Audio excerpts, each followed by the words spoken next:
여러분 안녕하세요. 투줄 검정고시 사회의 하연쌤입니다. 만나서 반갑습니다. 자, 이번 시간에는요. 우리 지리 계속 이어서 갈 겁니다. 이번엔 2장 국토와 우리 생활에 대해서 공부를 해볼 건데요. 국토, 즉 우리나라의 영토와 관련된 내용들, 영토뿐만이 아니라 영해, 영공 같은 이러한 영역들도 살펴볼 거고요. 그 안에서 우리가 어떻게 살아가고 있는지에 대해서도 좀 공부해 보도록 하겠습니다. 쉽게 말해서 우리나라의 여러 가지 환경에 대해서 공부하는 거더라라고 생각해 주시면 되겠습니다. 자, 그렇다면 먼저 우리 국토의 위치부터 알아야 되겠죠? 위치는 우리가 지도를 통해서 찾을 건데 여러 가지 방법으로 우리가 찾아낼 수가 있어요. 먼저 방위표를 이용해서 나타낼 수도 있습니다. 방향의 위치가 방위죠. 동서남북으로 나타낸다는 뜻이에요. 그래서 방위표로 나타낸다면 우리가 어느 대륙에 혹은 어느 대양의 어느 쪽에 있다 이렇게 표현을 하는 것입니다. 다른 나라의 영토도 이렇게 표현해 볼 수가 있겠죠. 우리나라 같은 경우는 아시아 대륙의 동쪽에 위치한 반도, 반도라는 것은 반만 섬이다 라는 거예요. 왜? 우리는요 한 면이 대륙에 붙어 있기 때문에 반만 섬인 거죠. 반면에 우리 옆에 있는 일본 같은 경우에는 그냥 완전 섬이죠. 그죠? 반도 아닙니다. 그냥 섬나라입니다. 그래서 이게 뭐 일본을 열도국이라고 표현을 하고 우리나라를 반도국, 그리고 중국은 대륙국 뭐 이런 식으로 표현을 하기도 하잖아요. 그렇게 우리가 조금 얘기를 해볼 수도 있더라라는 거 생각해 주시면 되겠고요. 어쨌든 반도국이라는 거. 그래서 이런 반도국이기 때문에 나타나는 장점이 있습니다. 연결 잘 해주셔야 돼요. 우리는요 대륙과 붙어 있으니까 대륙으로도 진출하기 좋겠죠. 물론 지금은 분단이라 아쉽지만 통일만 된다면 가능할 겁니다. 그리고 해양으로도 당연히 나가기 좋아요. 서해, 동해, 남해가 있으니까요. 우리는 해양으로 진출하기 유리하고 금방 세계에서 가장 큰 바다인 태평양으로 갈 수가 있습니다. 그래서 반도국이기 때문에 이렇게 좋은 위치에 있어서 여러 나라랑 교류가 가능하다라는 것도 기억해 주시고요. 그렇다면 아시아 대륙의 동쪽하면 사실 우리도 아시아 대륙 동쪽, 중국도 아시아 대륙의 동쪽이고요. 일본도 아시아 대륙의 동쪽이죠. 좀 정확하지가 않잖아요. 좀 더 정확하게 표현하기 위해서는 숫자, 위도와 경도로 나타낼 수가 있겠습니다. 북위 33에서 서삼, 동경 124도에서 132도 사이에 위치해져 있더라라는 것인데요. 요게 사실상 외우면 사실 좋아요. 근데 꼭 외우라고는 말씀드리지 않을게요. 그런데 조금 더 쉽게 외울 수 있는 방법을 제가 좀 팁을 드리자면 우리나라 같은 경우에는요. 아직 분단국이죠. 38도선이 있습니다. 38도선이 있어요. 그리고 우리나라의 수도인 서울을 지나가는 경도가 128도가 됩니다. 그러니까 128, 38이잖아요. 그죠? 1, 2, 3이 나왔어. 그럼 왠지 뭐가 나올 것 같아요? 4가 나올 것 같죠. 그죠? 그리고 4가 나왔으니까 이제 뭐가 나와야 돼요? 5가 나오면 됩니다. 그래서 8 잘 기억해 주시고 1, 2, 3, 4, 5를 기억해 주시면요. 1, 2, 8에서 4 빼면 124도죠. 그죠? 1, 2, 8에서 4 더하면 132도. 그리고 38에서 5 빼면 33도, 5 더하면 43도잖아요. 요렇게 우리가 우리나라의 경도와 위도를 조금 더 쉽게 기억해 볼 수 있습니다. 꿀팁이죠. 뭐 꼭 외울 필요는 없지만 이왕이면 우리나라인데 좀 외워두면 좋잖아요. 우리가 가장 소중한 친구의 휴대폰 전화번호 외우는 것처럼 이렇게 외워주시면 되겠습니다. 최애 생일도 외우는데 요 정도는 외울 수 있죠. 그죠? 자, 그리고 주변 나라와의 관계로도 나타낼 수 있겠죠. 우리 주변국들로 뭐가 있을까요? 북쪽으로 러시아, 서쪽으로는 중국, 동쪽으로는 일본이 있고요. 그리고 몽골도 꽤 가까운 편이기 때문에 같이 넣어줍니다. 자, 방금 위치적 장점 살짝 말씀드렸고요. 그래서 대륙을 이용해서 도로, 철도로 나아갈 수 있고 해양으로, 즉 바다를 이용해서 우리가 나아갈 수 있더라라는 거 기억해 주시면 되겠고요. 그런데 사실 아쉬운 점은 우리가 지금 분단국이기 때문이라는 거 기억해 주시면서 자, 그럼 아시안 하이웨이는 뭐냐? 아시아에서 만들어진 하이웨이, 고속도로라는 뜻입니다. 아시안 하이웨이를 보면요. 우리가 아시아랑 유럽의 여러 나라를 도로를 통할 수 있어요. 철도 아닙니다. 헷갈리시면 안 돼요. 도로입니다. 즉 뭐가 다니는? 자동차가 다니는. 그래서 우리나라에서 인도가 저 터키까지 혹은 러시아를 지나 유럽까지 뭘 타고요? 자동차를 타고 갈 수 있습니다. 뭐가 되면요? 통일이 되면요. 그래서 아시안 하이웨이 이용할 수 있으면 우리가 좀 더 쉽게 교류를 할 수가 있게 되겠죠? 이번에는 우리나라의 영역입니다. 우리나라의 영역은 우리나라의 주권이 미치는, 즉 주인된 권리가 미치는 범위예요. 따라서 우리는 갈 수 있어요. 다른 나라는 올 수 없어요. 반대로 우리도 다른 나라에 쉽게 갈 수가 없는 거겠죠. 그죠? 그래서 뭐 여행 갈 때 막 비자를 받고 이러기도 하잖아요. 여기에서 연결이 되는 것이고요. 이러한 영역은 영토와 영해와 영공으로 구성이 되어져 있습니다. 가장 기본적인 건 땅이죠. 발 붙이고 살 땅이 있어야 합니다. 우리의 영토로 한반도, 그리고 한반도에 속한 여러 섬들이 있죠. 제주도, 울릉도, 독도, 제부도, 강화도, 많죠. 자, 그 다음에 영해가 있어요. 영해는 바다입니다. 그죠? 우리의 영역이 미치는 바다 어떻게 설정을 하느냐라는 것인데요. 영해를 설정하는 기준선으로부터 12해리, 1, 2, 12해리까지예요. 자, 그래서 이렇게 12해리까지로 정하는데 해안선의 모양이 다른 거예요. 동해안은 매우 단순하게 생겼어요. 그래서 가장 물이 많이 빠졌을 때, 즉 썰물 쓸려나갔을 때의 해안선을 기준으로 거기서부터 12해리야. 그래서 만약에 요까지 빠져나갔어? 그럼 여기서부터 12해리까지야가 되는 건데 여기 섬들이 너무 많은 거죠. 그럼 이렇게 섬이 많으면 그 섬 하나하나 다 물 빠질 때 기다렸다가 쟀다가 너무 힘들겠죠? 그래서 가장 바깥에 위치한 섬들을요, 직선으로 연결을 합니다. 그리고 거기서부터 이렇게 12해리로 설정을 해주는 거죠. 뭐에 따라 다르다? 해안선의 모양에 따라 다르다라는 것 기억해 주시면 되겠습니다. 몇 해리까지? 1, 2, 12해리까지다 라는 거 기억해 주시고, 거기와 거기에 이 영토와 영해 수직상공, 그 위에 있는 하늘의 범위를 우리는 영공, 우리의 비행기가 다닐 수 있는 곳이겠죠. 다른 나라 비행기 함부로 들어올 수 없어요. 허락받아야 되고요. 영해도 마찬가지입니다. 다른 나라 배들이 함부로 들어올 수 없어요. 허락받아야 합니다. 자, 그렇다면 우리나라 영토의 각각의 끝은 어디일까? 뭐 다 외워주시면 너무나 좋겠지만 주로 잘 나오는 건 동쪽 끝입니다. 동쪽 끝에 독도, 그리고 독도가 경상북도 울릉군이라는 거 노래 가사에도 나오잖아요. 그죠? 경상북도 울릉군 그리고 독도리로 바뀌었죠. 어쨌든 경상북도라는 기억해 주세요. 많은 사람들이 강원도를 좀 헷갈려 하십니다. 경상북도라는 거 기억해 주시고요. 서쪽 끝이랑 북쪽 끝은 북한에 있습니다. 그래서 이제 북한의 평안북도, 마안도, 비단섬이라고도 부르고요. 함경북도에 유원진 있고요. 남쪽 끝은 아쉽게도 제주도가 아니라 제주 밑에 섬이 하나 더 있죠. 바로 마라도가 됩니다. 그래서 주로 이 남한에 있는 동쪽 끝과 남쪽 끝만 좀 잘 기억해 주시면 되겠습니다. 자, 그리고 비무장지대가 있어요. 우리가 지금 현재 분단되어져 있기 때문에 뭐 하지 않겠다라는 겁니까? 무장하지 않겠다. 안일 비자를 쓰는 거죠. 그래서 무기를 배치하지 않아요. 군대를 배치하지 않아요. 완충지대입니다. 왜냐면 너무 가까이까지 총구를 들고 있으면 이거 너무 위험하잖아요. 그래서 이러한 완충지대를 설정을 해둔 것입니다. 그래서 휴전선, 우리가 쉽게 말하는 38도선을 기준으로 남과 북에 각각 2km 내 위치가 되어져 있더라라는 것이고요. 원칙적으로 군인이나 무기를 배치하지 않고, 특히나 우리 남한 쪽에는 민간인 통제구역, 쉽게 말해서 민통선이라고 부르는 것도 있습니다. 자, 그래서 요게 이제 하도 사람들이 안 오고 하다 보니까 복원이 막 돼가지고 여기가 막 생태계가 살아나고 있기도 하고요. 그리고 또 평화적인 것을 좀 상징하는 장소이기도 해요. 어쨌든 이게 설정되고 나서 전쟁이 일어나진 않았잖아요. 따라서 평화의 중요한 상징적인 장소고요. 생태계가 보존되어서 가치를 인정받고 있고 여기 가면 이런 것들을 볼 수가 있습니다. 앞으로 우리가 이런 곳들을 또 관광할 수 있게 되면 너무나 좋겠는데 쉽진 않겠죠? 자, 그러면 이번엔 독도입니다. 역시나 시험 문제 잘 나오는 것 중에 하나는 독도라고 할 수 있겠죠? 우리 소중한 섬이니까요. 독도는 어느 쪽 끝이라고요? 동쪽 끝이라는 거 기억해 주시고요. 북위 37, 동경 132도에 위치를 하고 있습니다. 그래서 이게 가까이 있는데 이 노래 가사가 나오죠. 동경 132, 북위 37, 평균 기온 12도인데 약간 올라서 요새 13도라고도 하죠. 이런 식으로 그 노래 가사만 외워주시면 독도도 쉽게 풀 수 있습니다. 자, 그래서 독도에서 울릉도까지의 거리를 보면 가장 가깝겠죠. 한 70km 정도가 되는데요. 일본 오키섬보다 더 가까워요. 그래서 70km가 더 가깝고, 일본은 뭐라고 얘기하냐면 울릉도보다 오키섬이 더 가깝다 그러면서 야 독도 저기에서 멀잖아 말면서 막 우리 본토를 주장하면서 얘기를 해요. 말도 안 되는 소리를 하고 있는 거죠. 일본보단 당연히 우리가 가깝고 울릉도에서는 독도가 보입니다. 자, 그리고 크게 두 개의 섬으로 이루어져 있어요. 독도라고 하면 섬이 하나만 있는 줄 아시는데 아닙니다.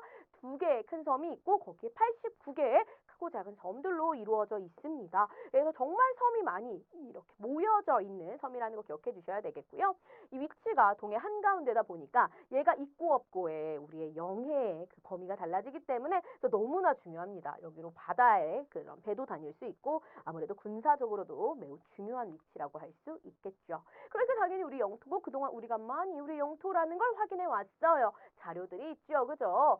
심지어 우리 것도 아닙니다. 대일본 전도는 일본이 그린 거예요. 그런데 여기에도 이제 우리 영토라고 되어 있어요. 즉 일본 영토로 표시가 안 되어 있다라는 소리입니다. 그래서 이러한 것들을 통해서 우리는 그동안 역사적으로 계속 우리의 영토라고 인식해 왔더라라는 거 기억해 주시고요. 팔도총도가 현존하는 것 중에서 가장 오래된 지도고요.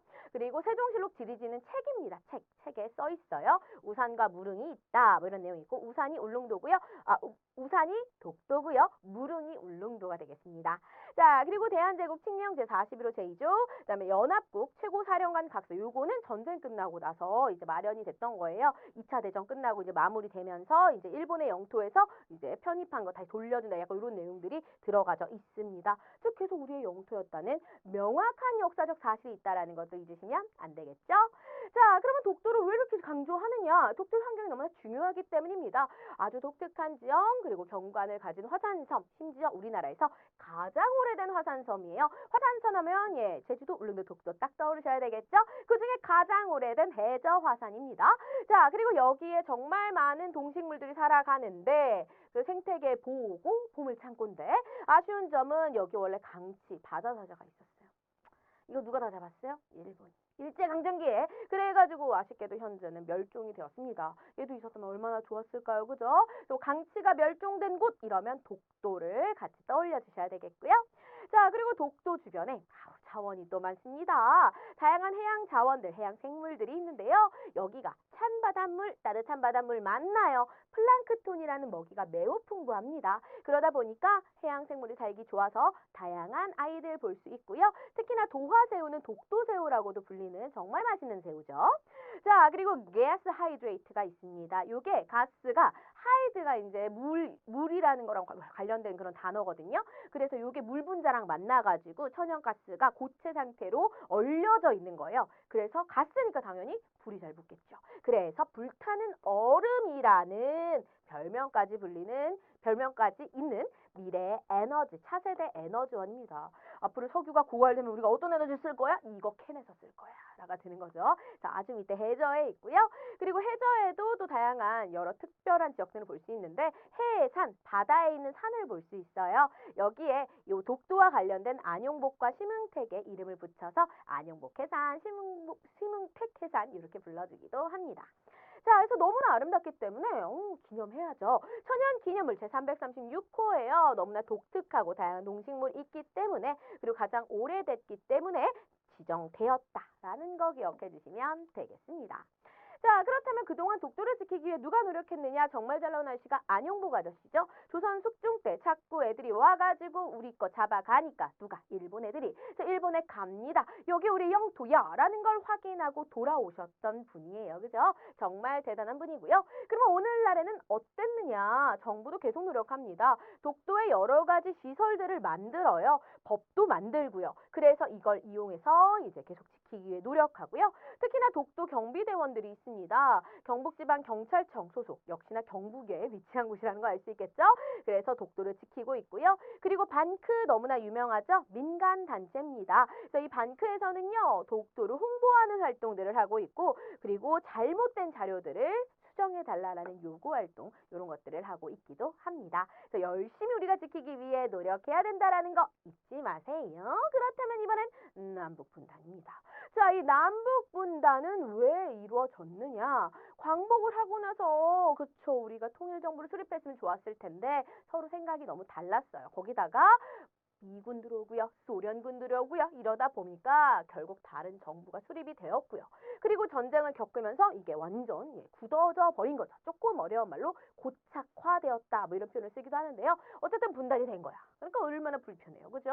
전쟁에 대한 공포 무서워요. 그죠? 이산 가족들 못 만나요. 속상하고 아파요. 거기다 국방비 너무 많이 쓰는 거죠. 경제적으로도 정말 손실이 큽니다. 이거 딴 데 쓰면 얼마나 좋을까. 그지? 거기에 언어, 문화 차이도 크잖아요. 그러다 보니까 통일을 해야 된다. 왜?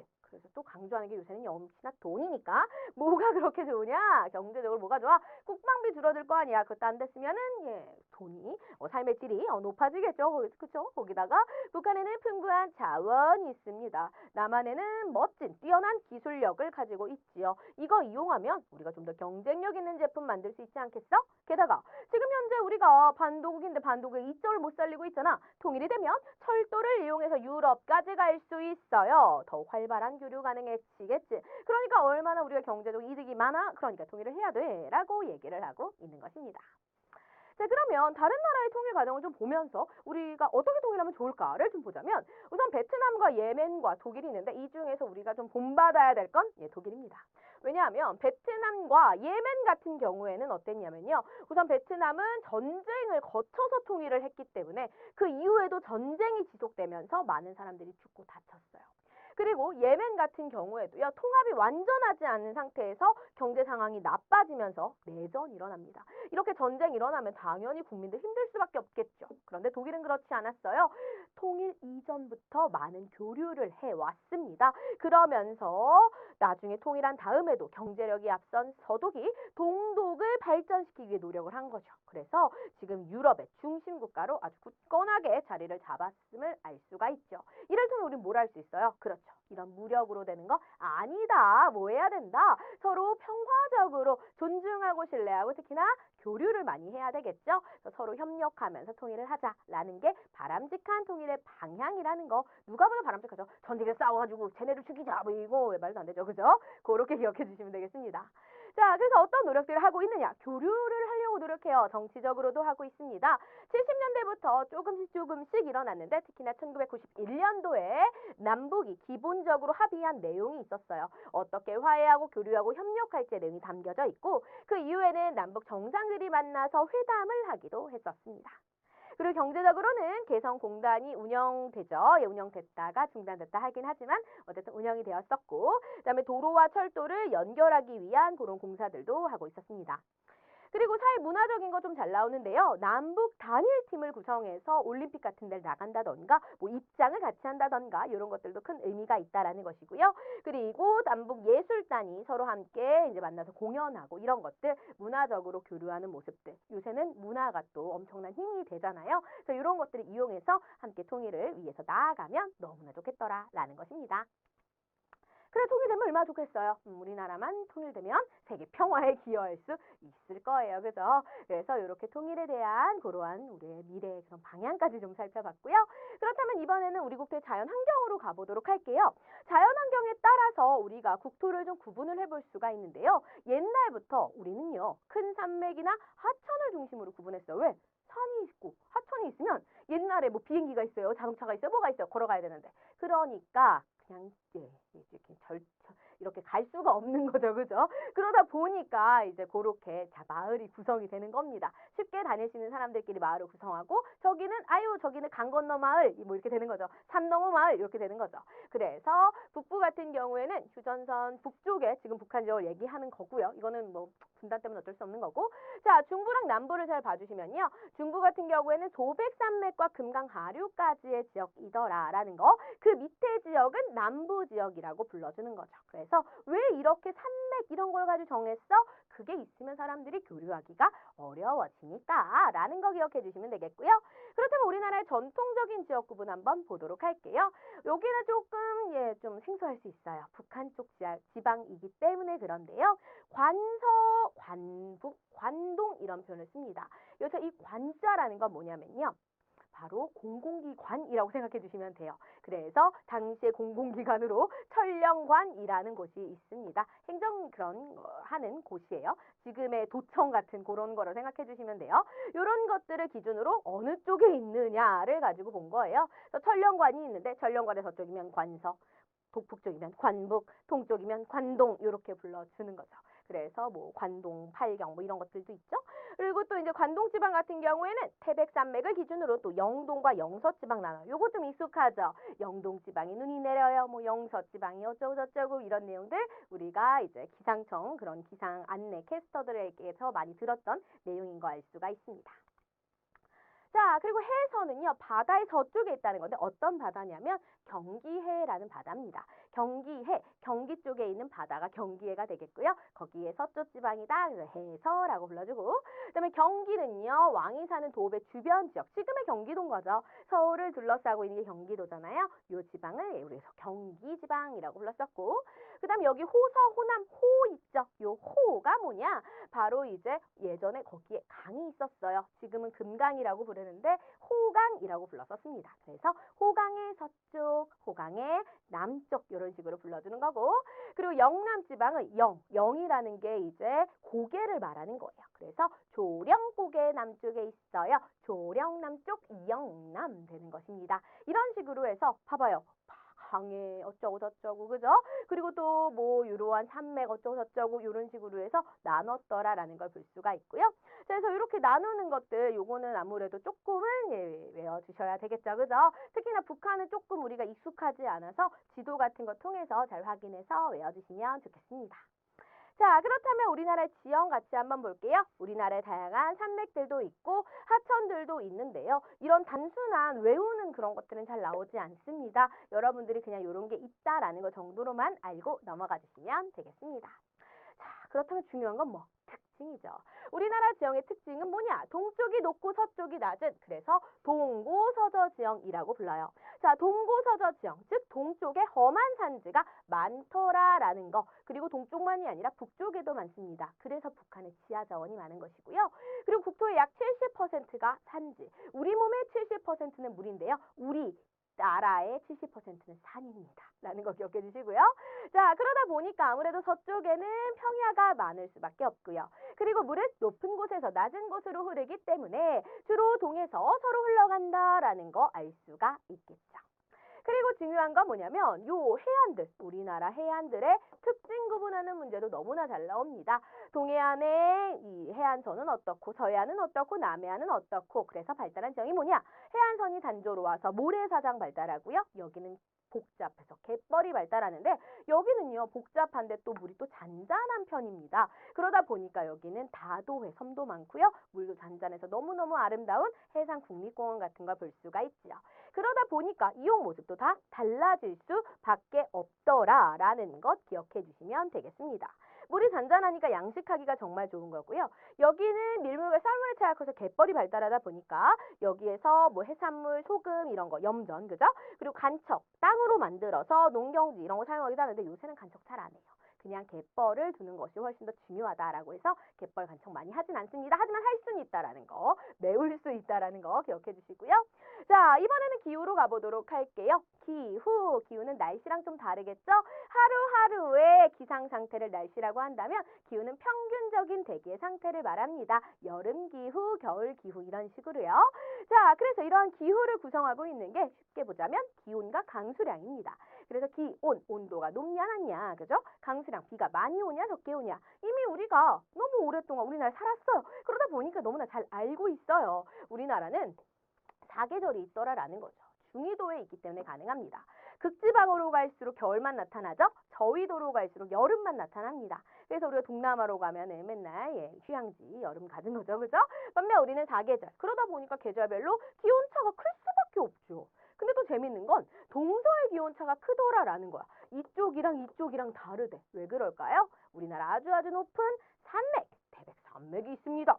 차가운 북서계절풍을 막아주고요. 그리고 동해안이 좀 수심이 깊은 편이에요. 그러다 보니까 이제 좀 더 따뜻함이 오래 지속됩니다. 그 덕세 동해안이 훨씬 더 서해안보다 따뜻하다라는 거 겨울철에 기억해 주시고요. 남북으로는 왜 다르냐? 당연히 북쪽으로 갈수록 추워지겠죠. 그러다 보니까 그렇습니다. 그래서 남으로 갈수록 기온이 높아진다라는 거. 그리고 해안과 내륙은 왜 기온차가 나타나느냐? 해안 지방은 이제 바다가 있기 때문에 바다의 영향을 받습니다. 그래서 대체로 해안 지역이 내륙 지역보다 겨울에 더 따뜻합니다. 그래서 등온선, 같은 온도를 연결한 선을 보면 거의 약간 이런 식으로 휘어져 있는 이런 모습들을 볼 수가 있어요. 이렇게 휘어져 있는 게 여러 가지 영향을 받아서 그렇더라라는 거, 내륙이 아무래도 춥더라라는 거 그렇게 기억해 주시면 되겠고요. 자, 그렇게 기온이 다르니까 생활 모습도 다를 수밖에 없었겠죠. 의식주 다 달라집니다. 여름에는 시원한 거, 겨울에는 따뜻한 거 입는다라는 거 기억해 주시고요. 특히나 음식 같은 경우에 남쪽은 안 상하게 하려고 아우 간을 팍팍합니다. 그래서 남쪽 음식이 좀 짜죠, 그죠? 소금, 젓갈. 그리고 북쪽이 좀 더 싱겁고요. 자, 그리고 여름에는요, 대청을 만들어요. 바람 잘 통해야 되니까. 그리고 겨울에는 온도를 설치하죠. 우리나라 주생활의 아주 멋진 특징이라는 거 기억해 주시면 되겠습니다. 자, 강수량도 당연히 지역별, 계절별로 차이가 큰데요. 우리는 강수량이 꽤 많은 편이에요. 그런데 문제는 뭐냐면 강수량이 한 계절에만 좀 집중되는 거죠. 어느 계절이라고 할 수 있을까요? 봄, 여름, 가을, 겨울 중에 그렇죠. 여름이 되겠습니다. 그래서 연평균 강수량의 절반 이상이 장마와 태풍의 영향으로 여름에 집중된다라는 거 잊으시면 안 되겠고요. 이렇게 강수량이 여름에 집중되다 보니까 오히려 또 봄에는 가뭄 같은 것도 일어날 수 있다라는 것도 잊으시면 안 되겠습니다. 자, 그리고 지역별로도 차이가 되게 커요. 연평균 강수량보다 많은 지역들도 있고 그리고 적은 지역들도 있고요. 그래서 지역별로도 차가 크구나. 우리나라는 강수량도 참 다 고르지 못하고 지역별로 다 다르구나, 계절별로 다르구나라는 것 기억해 주시면 되겠고요. 대체로 남부지방이 강수량이 많대요. 왜 그러냐면 남부지방이 바다가 훨씬 더 많잖아요. 그래서 그런 것도 있고 온도가 더 높기 때문에 구름이 더 잘 형성이 됩니다. 그러다 보니 더 비가 많이 오는 거죠. 자, 그리고 강수량에 따른 사람들의 생활 모습인데요. 우리가 이전에 터도듬지 우대기는 봤죠. 이거 말고 저수지 있습니다. 물 저장하는 거죠. 왜 물을 저장해요? 물이 부족한 시기가 생겨. 언제? 봄이 되겠죠. 그리고 설피, 요게 바로 눈설자잖아요. 이거는 지금으로 치면 아이젠 같은 겁니다. 그래서 요거 신어가지고 눈에 빠지거나 미끄러지지 않으려고 눈 많이 내리는 영동, 요런 지역에서 주로 이용을 했겠죠. 자, 그럼 우리나라의 자연재해는 어떨까요? 정말 다양한 자연재해가 나타나고 있습니다. 특히 계절별로 다르게 나타나는데요.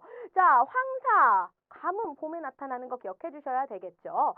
자, 미세한 모래먼지가 날라와요. 마스크 써야 되겠죠. 손발 잘 씻으시고요. 가뭄에 대비하기 위해 아까도 말했지만 저수지, 물 저장하는 거, 그리고 댐 같은 거를 건설하기도 합니다. 계절별 강수 차이가 커서 그렇겠죠?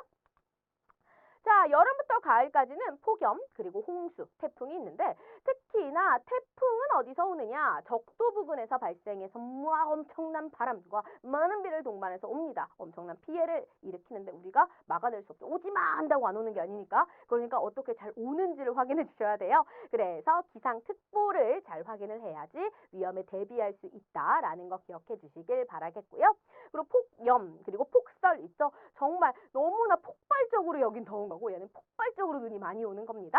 그래서 눈이 많이 내리면 제설 장비 잘 갖춰야 될 거고 한판은 갑자기 너무 얼어 죽는 거죠. 그죠? 기온이 막 떨어지는 거예요. 그래서 차고 건조한 바람이 불어올 때 동파, 동상 피해 주니까 조심해야 되더라. 계절별로 이렇게 자연재해가 다양하게 나타나고 계절에 관계없이 나타나는 게 있습니다.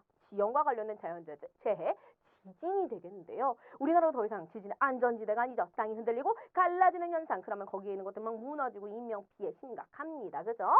특히나 그냥 살짝 흔들렸는데 아주 넓은 지역에 피해를 줍니다. 그러다 보니까 심각해요. 이거 막기 위해서 우리가 그래서 내진 설계도 하고 여러 노력들을 하고 있는데 우선 우리 목숨이 가장 소중하잖아요. 잘 도망가셔야 되겠죠? 지진 발생 시 어떤 행동 요령들이 있는지 한 번씩 읽어보시고 잘 실행하시길 바라겠습니다. 자, 그렇다면 이러한 피해들 우리가 막을 순 없어요. 줄일 순 있겠죠. 그러기 위해서 행정안전부 기상청이 기상특보 7개를 지금 갖추고 있습니다. 그래서 우리 이거 잘 들어줘야 되고요. 그리고 우리가 이런 요령 같은 거 잘 알고 실천해야 되는 것이겠죠. 자, 그렇다면 우리나라 인문환경으로 이번에는 가보도록 하겠습니다. 자, 우리나라 행정구역은 나라를 좀 더 효율적으로 관리하려고 이렇게 나누고 있는데요. 1특별시, 1특별자치시, 6광역시, 8도 1특별자치도 있습니다. 요거는 우리가 지도만 좀 잘 봐주셔도 쉽게 알 수 있는 내용이에요. 잘 확인해 주시고요. 자, 우리나라 인구는 어떠냐? 어디에 사람들이 많이 사느냐라는 거예요. 일정한 지역에 사는 사람의 S. 그래서 인구 집단이 어떻게 구성이 되어져 있니? 연령별로 이렇게 크게 유소년층과 청장년층과 노년층으로 나눌 수 있는데요. 현재 우리나라는 어떻다고 해요? 저출산 고령사회라고 하죠. 유소년층 인구는 줄고요. 노년층 인구가 늘어나는 걸 볼 수가 있습니다. 심각한 문제죠. 자, 그렇다면 시대별로 그래서 인구 정책은 어땠느냐? 옛날에는 애를 너무 많이 낳았어요. 그래가지고 오히려 출산율을 낮추려는 정책들을 많이 했어요. 언제까지? 90년대까지는. 그런데 2000년대 넘어서서 너무 애를 안 낳으니까 이제 좀 낳아주세요 하고 있는 거죠. 이렇게 우리는 저출산 고령 사회라는 것을 볼 수가 있습니다. 유소년층 인구가 점점 줄어들고 있는 거죠. 그리고 또 이렇게 줄어든 사람들이 특정한 지역에만 살고 있어요. 그래서 인구 분포가 달라집니다. 예전에 1960년대는 주로 뭐 했어요? 농사 짓고 살았어요. 농사 지으려면 평야로 가야 되겠죠. 우리나라의 평야는 어디 있다? 남서쪽에 있다. 여기에 몰려서 살았어요. 그리고 북동쪽은 산지니까 사람들이 당연히 적게 살죠. 근데 이제 달라졌어. 어떻게 달라졌어요? 최근으로 가보니까 이제는 대도시에 많이 산대요. 도시에 일자리가 있으니까 돈 벌러 가는 거죠. 그래서 많은 사람들이 일자리 찾아 도시로 이동해서 대도시엔 많지만 이제 산지 옛날에도 없고 지금도 없고요. 농어촌 옛날에 많았는데 이젠 줄어들게 됐던 것이죠. 그래서 이렇게 시기별로 인구 분포의 특징이 달라진다라는 거 구분 잘 해주셔야 되겠죠. 당시에 뭐해서 먹고 사는지를 잘 기억해 주세요. 그럼 쉽게 연관이 됩니다. 자, 그래서 연령별 인구 분포의 특징, 유소년층 대부분 요새 도시에 많이 살고 있죠, 그죠? 그리고 노년층이 주로 촌락에 있다 보니까 촌락의 평균 연령이 엄청 높아졌다고 해요. 젊은 사람들이 많이 없다 그러죠. 이렇게 연령별로도 분포가 다르구나라는 거 알 수 있습니다. 자, 인구 밀도라는 건 뭐냐면 얼마나 빽빽한지 그 정도를 말하는 건데요. 인구의 밀집 정도, 어디에 밀집했겠어요? 수도권이겠죠. 서울특별시, 경기도 인천광역시인 요 수도권에 전체 인구의 약 절반 살고 있고요. 거기에 광역시까지 포함하면 인구의 약 70%가 대도시에 집중돼 있대요. 다들 도시에서 사는 거예요. 자, 그래서 지역적으로 불균형하니까 인구가 늘어나는 도시와 그리고 줄어드는 도시에서 당연히 나타나는 문제가 다르겠죠. 이거 촌락의 문제와 도시 문제랑 다 연결되는 겁니다. 결국 그런 문제가 나타나는 건 바로 우리 인간 때문이거든요. 사람이 많으냐 적으냐에 따라서 문제가 나타나게 되는 거죠. 자, 그리고 우리나라의 도시, 인구가 이렇게 이동하면서 그렇죠. 도시도 함께 성장을 하게 되는 거예요. 도시와 도시 인구가 과거에 비해서 크게 많이 늘어났죠. 특히나 수도권, 남동 쪽의 해안 지역, 남동 쪽의 해안 지역 어디 말하는 거예요? 부산, 울산, 창원 이런 데 얘기하는 거겠죠. 그죠? 이렇게 많이 늘어났고요. 그래서 예전에는 서울, 부산만 사람이 많았다면 와, 정말 많은 도시들이 생겨났구나라는 걸 볼 수 있습니다. 특히나 1960년대 우리가 열심히 공업을 발전시키면서 일자리 막 늘어나요. 사람들이 도시로 막 가요. 그래서 대도시 인구 급속하게 성장을 하고요.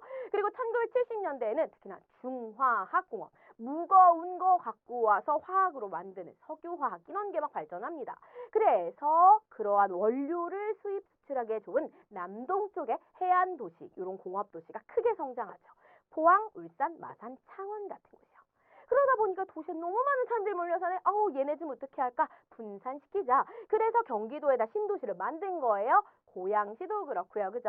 안산시도 그렇고요. 그리고 경기도 성남시에 있는 분당도 마찬가지겠죠. 이런 식으로 해서 도시를 신도시를 만들었고요. 그리고 너무 한쪽으로 몰리는 거 아니야? 균형적인 발전이 필요해. 그래서 공공기관을 옮겼습니다. 세종특별자치시에는 정부 세종청사를 들 수 있는 거죠. 좀 옮겨가야, 인구가 좀 퍼져야 그래야 된다라는 것입니다.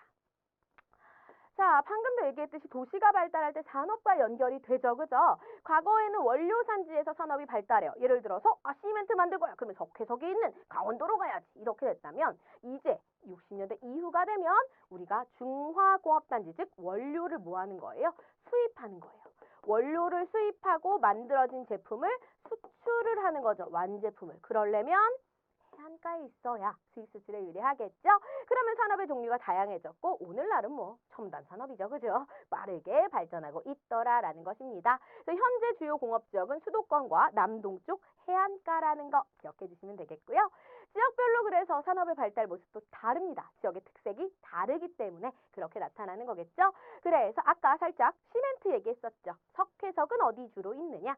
주로 강원도. 그래서 동해가 시멘트 산업이 크게 발달을 했고요. 그리고 서울 같은 경우에는 뭐 그냥 다양해요. 네, 다양합니다. 그리고 아까 부산 같은 경우에는 뭐라 그랬습니까? 남동 쪽의 해안. 그래서 원료 수입과 제품 수출에 유리하다라는 거죠. 물류 산업, 물건을 이동시키는 산업이 발달했고 제주도 관광은 너무나 유명하죠. 그죠? 이제 조금 어려운 게 뭐냐면 나머지 대전, 광주, 대구인데요. 대전 같은 경우에는 여기에 뭐가 있더라? 연구소와 이제 대학교가 많이 있습니다. 그래서 첨단 산업이 성장하고 있더라라는 거 기억해 주시고요.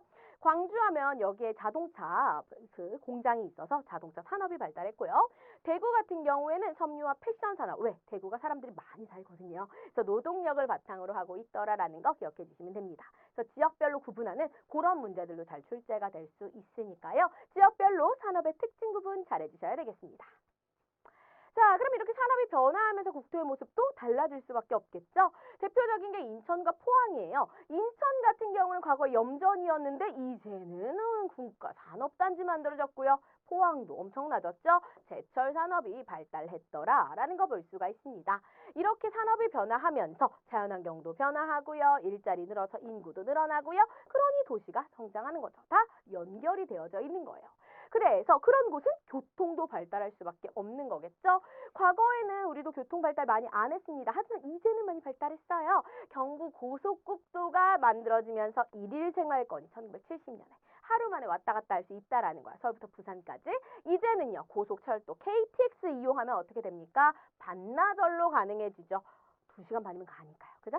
그러다 보니까 너무나 가까워지고 있어요. 그리고 항구공항도 늘어나고 있고 그러다 보니까 교류도 활발해지겠죠. 그러니까 실질적으로 우리나라 땅이 좁아졌나요? 아니요. 그대로예요. 오히려 넓어졌을 수도 있어요. 간척해서. 그런 사람들이 느끼는 건 왜 이렇게 좁지? 왜 이렇게 금방 가지? 이렇게 생각을 하는 거예요.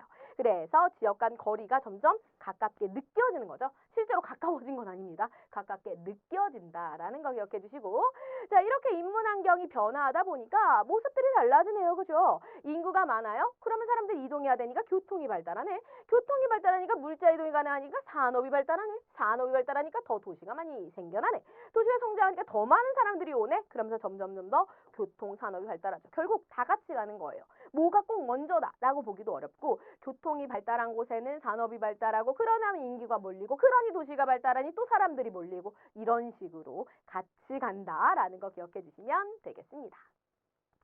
자, 그렇다면 지금부터 우리 확인학습 문제 몇 문제만 좀 풀어보도록 하겠습니다. 자, 먼저 독도의 자연환경에 대한 설명으로 옳은 것 골라주셔야 되겠고요. 첫 번째, 자원은 전혀 매장되어져 있지 않대요. 아니죠. 독도에는 뭐가 있다고요? Yes, 하이드레이트가 있다는 걸 잊으시면 안 되겠습니다. 자, 독특한 지형과 경관을 지닌 아름다운 화산섬, 생태계 보고면서 특히나 밑바닥에 가스 하이드레이트가 매장되어져 있다는 거 기억해 주셔야 돼요. 따라서 매장되어져 있지 않다? 틀린 설명이죠. 생물들이 살아가기 어려운 환경이다도 틀린 설명이죠. 아까 생태계 보고라고 했습니다. 독특한 지형과 경관을 지닌 화산섬, 특히나 가장 오래된 화산섬, 그리고 바위섬이라서 식물이 없대. 아니요, 식물들도 살아가고 있어요. 그죠? 섬기린초 뭐 이런 것들이 있습니다. 자, 따라서 옳은 것은 3번밖에 없겠죠. 그래서 이렇게 독도에 대해서 물어보는 문제 나올 수 있겠습니다.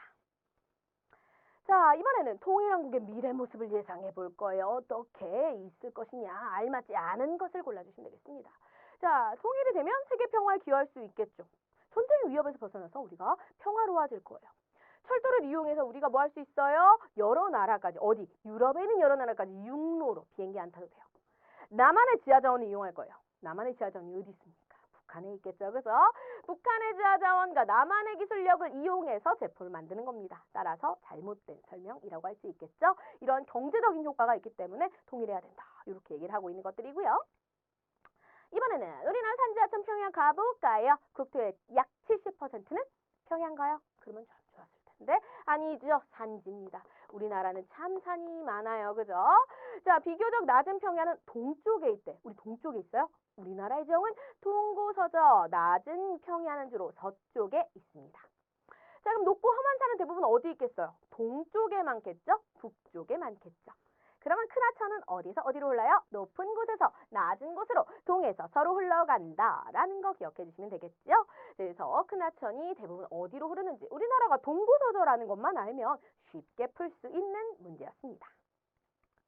오늘날의 인구 분포에 대한 설명으로 옳지 않은 것 볼게요. 서울과 부산의 인구 밀도가 높겠죠. 대도시니까요. 지역에 따라 인구 밀도의 차이 큽니다. 사람들 이런 데 살고 싶어 하니까. 따라서 산지 지역, 농어촌 지역의 인구 밀도는 낮을 수밖에 없겠죠. 그죠?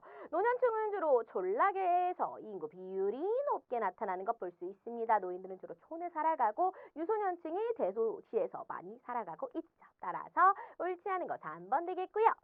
우리나라 교통의 발달에 대한 설명으로 옳지 않은 거 가볼까요? 교소 철도의 개통으로 반나절 생활권 가능해졌습니다. 반나절이면 서울과 부산 왔다리 갔다리 합니다.